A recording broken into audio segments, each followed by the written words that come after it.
অনেকের হয়তোবা ছোটকাল থেকে স্বপ্ন থেকেই IELTS এর জার্নি শুরু করা, তাই না?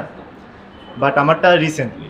আমার ইন্টারমিডিয়েট শেষ করার পর গিয়ে আমি ডিসাইড করি না আমি বিদেশে ট্রাই করব। তো ১ম কথা হচ্ছে যদি এটা বলি যে আমার জার্নিটা ছিল অ্যাকচুয়ালি সেলফ স্টাডি নিয়ে। কোচিং-টোচিং আমি করব না। I decided that no mentor, no coaching, self study. একা, একা YouTube ঘাঁটবো, একা, একা মক দিব, that's it.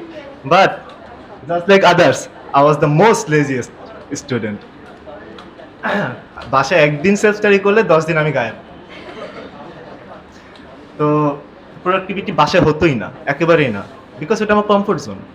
It's impossible for me. তো এটার জন্য আমার বড় ভাইয়া যে আমার লাইফে একটা বড় মোটিভেশন হিসেবে কাজ করছে, সে একদিন আমাকে বলি না ইন্সপেকশন করতে আসলো যে তুই তো আইএলটিএস দিবি, তো প্রোগ্রেশন কোথায়? He wanted a solid evidence যে তোর খাতা কোথায়, তুই রাইটিং করেছিস, লিসেনিং করেছিস, রিডিং করছিস, হোয়ার ইজ দ্য প্রুফ? আমি তো কম্পিউটারে করছি, কম্পিউটারে কোথাও সেভ নাই। তো সেখান থেকে একদিন আমাকে অনেক বকাঝকাই করে।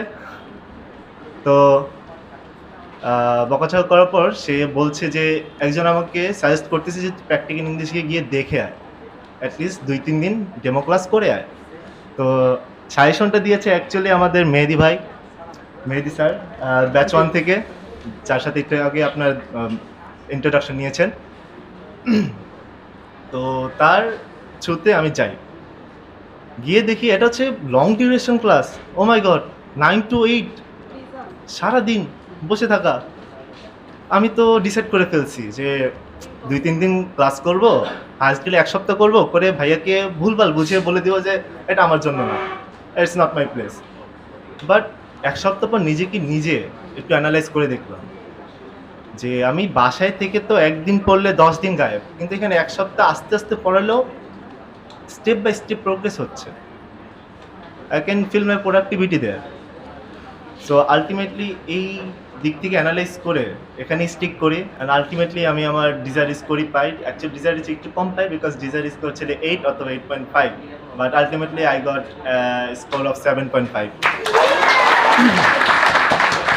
And right now I'm also guiding through reading and writing modules for especially the candidate as well as the regular students also. So thank you very much everyone. যারা আমাকে চিনেন নাই এতদিনেও, তারা এখন চিনে গেলেন, আর অনেকে অলরেডি চিনেন, অ্যাটলিস্ট 50% এখানে আমাকে চিনেন। So thank you very much.